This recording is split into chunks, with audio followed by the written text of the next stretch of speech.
O mga kabunyog, kanina, diniscuss ko yung tungkol sa kaso ni Marcoleta. Ano? Ah, diniscuss ko kanina, matibay ba ang depensa ni Marcoleta? Kasi yung depensa ni Marcoleta dun sa kaso niya plunder saka indirect bribery. Ang depensa niya, hindi naman public funds yung involved doon. Private naman yun. Totoo naman, galing nga naman sa kila Mike Defensor yung pera na yon. Hindi naman yun pera ng bayan. So ang depensa ni Marcoleta, hindi naman public funds ang involved doon. Paano naman naging plunder yon? Pangalawa, hindi niya naman ninakaw yon sa pera ng bayan. Kasi binigay sa kanya ni Mike Defensor bilang gift. So yan yung topic ko kanina. Pakipanood na lang mga kabunyog kung makakalusot kaya yung ganong depensa ni Marcoleta. Pero mas ang topic ko kasi ngayon, dito sa ating gabi-gabing talakayan, si Mike Defensor. Dalawa ang kaso ngayon na nakabinbin kay Mike Defensor, mga kabunyog. Dalawa. Pareho tong kaso na to ay non-bailable. Kaya ang pwedeng mangyari dyan, kasi yung dalawang kaso na yan, yung isa, nasa NBI. Nasa NBI na. Ipa-file na sa Department of Justice. Tapos yung isa naman, nasa ombudsman na. Ngayon, sa parehong kaso na yon,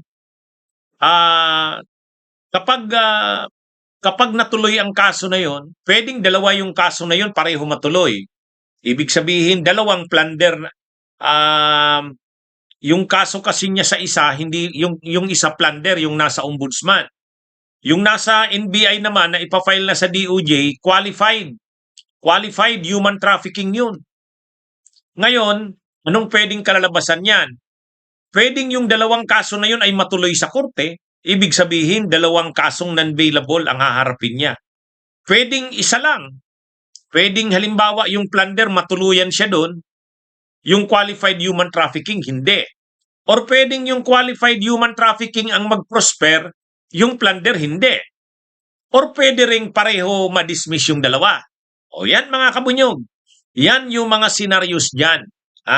Yan yung mga scenarios dyan. Kaya kung yung mga nagtatanong sa akin, attorney, ano bang mangyari kay Mike Defensor? Dalawa yung kasong plunder niya dalawa yung kaso niyang non-bailable Yung nasa NBI, ipa-file na sa DOJ, qualified human trafficking. Tungkol yan doon sa prostitution, doon sa Blue Hotel at saka yung sa KTV bar.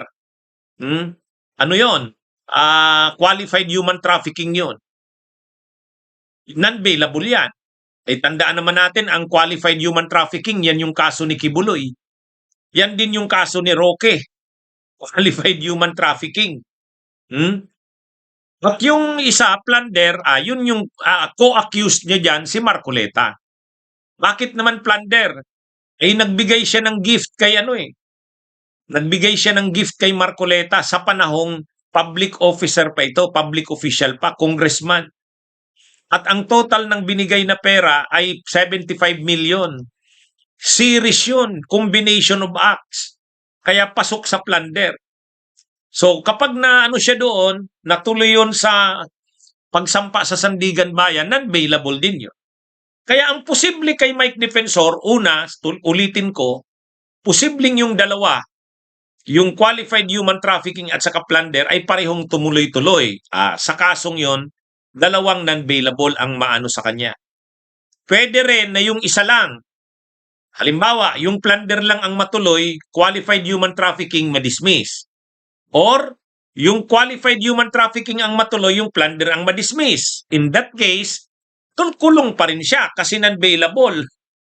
At ang panghuli, parehong ma-dismiss yung plunder at saka yung qualified human trafficking. In that case, hindi siya makukulong.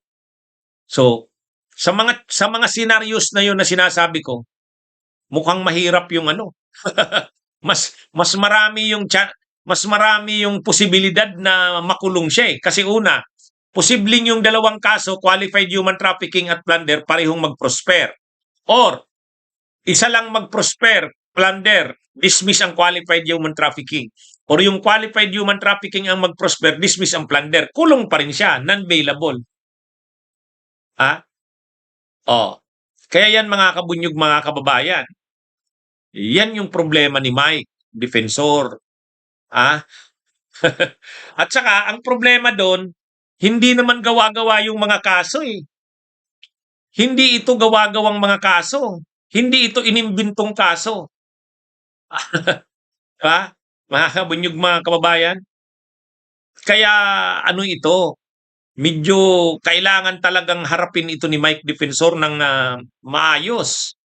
Unang-una, napanood ko yung kanyang depensa doon sa kaso nila ni Marcoleta. Sabi niya, kung na nga ang nagbigay ng pera, wala naman akong napakinabangan doon, hindi naman, wala namang kapalit. Wala namang kapalit. Ano bang nakuha ko doon? Sabi niya, hindi naman ganun ang definition ng bribery. Ang bribery, pag nagbigay ka ng gift, pera, donation, o anumang bagay sa isang public official, nagbigay ka ng pera, yung public official na tumanggap, yung nagbigay na person or entity, pareho sila liable sa bribery. Ang pagkakaiba lang ng direct bribery sa indirect bribery, sa direct bribery may kapalit. Halimbawa, nagbigay siya kay Marcoleta, ang usapan, lalakarin ni Marcoleta yung ganito. O, yun ang direct bribery. Kung wala namang kapalit, ano lang, nagbigay lang talaga siya. Ay indirect bribery yun. O kaya yung sinasabi ni Mike Defensor, nagbigay ako, totoo. Pero wala naman akong pakinabang doon. Ay yan na nga yung indirect bribery. Bawal magbigay ng gift sa isang public official. Bawal magbigay ng gift sa isang public official. Yan yun. O, kaya, anyway, indirect bribery yun. Paano yun naging plunder? Ang plunder kasi, ang alam natin yung yung nagnakaw ka sa pera ng bayan. Yun yung pagkakaunawa natin sa plunder. Pero may plunder din kasi na yung nag-receive ka ng gift directly or indirectly from any person or entity by reason of your office. Dun pasok si Marcoleta. Kaya plunder yon. Pero yung nagbigay, liable din, plunder din. Kaya sa totoo lang, hindi, mabigat itong mga kinasasangkutan na ito ni Mike Defensor. Ang qualified human trafficking naman, yun nga, may halong prostitution umano ayon sa NBI.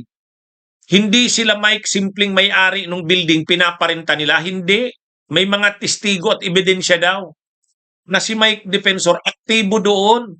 Sila mismo ang nag-ooperate ng KTV bar at may prostitution doon na involved. Kaya human trafficking. Qualified siya, kaya non-bailable. Yan mga kabunyog ha. yan yung kaso ni Mike Defensor. Pareho yun, non-bailable. Ngayon, anong stage na ba yung kaso? Yung tungkol sa plunder, na yun? Advanced stage na, nasa ombudsman yun. Pinasagot sila, si Marcoleta sa si Mike Defensor, pinasubmit ng counter affidavit. Ang alam ko, nag-submit na sila. I-resolve na yan ng ombudsman. Pag na-resolve yan ng ombudsman at sinabi ng ombudsman may probable cause, file na yan sa Sandigan Bayan. Kaya yung sinasabi ni Marcoleta na mayroon silang balita na malamang lalabas na daw ang warrant of arrest niya, pag naglabas ng warrant of arrest, hindi lang yan kay Marcoleta, kasabay si Mike Defensor. Kasi co-accused si Mike Defensor doon. Co-accused si Mike Defensor doon. Sa kaso kasing plunder, yung public official na involved, plunder yun. Yung private din na person, plunder pa rin yun. Di ba? Kaya ganyan yan. Ay di ba? Anong halimbawa? Tingnan nyo si Napoles. Private person yun. Private person yun si Napoles. Si Jinggoy sa Kasibong Revilla, public official. Pareho sila nakasuhan ng plunder. Pareho sila nakasuhan ng plunder. Dito ganun din. Ang kaso ay plunder. Accused magiging accused diyan si Marcoleta, accused din si Mike Defensor. Sabay sila. sabay nalalabas niya ng arrest warrant kung matuloy ang kaso na yan, na plunder. Oh. Ano na yan eh, nag-conduct na ng preliminary investigation ng ombudsman. Nag-submit na ng counter affidavit si Marcoleta. Ewan ko kung si Mike Defensor kung nag-submit na rin. Oh. Ngayon, doon sa qualified human trafficking, ano pa lang yon? Nag-investigate pa lang ang NBI at final na sa Department of Justice. Magkakandak na ngayon ang Department of Justice ng preliminary investigation. Ang Department of Justice. O yan. Kaya, ano ito mga kabunyog? Matindi, ano? Pareho ng available itong kinakaharap na ito ni Mike. Kaya, ano yan?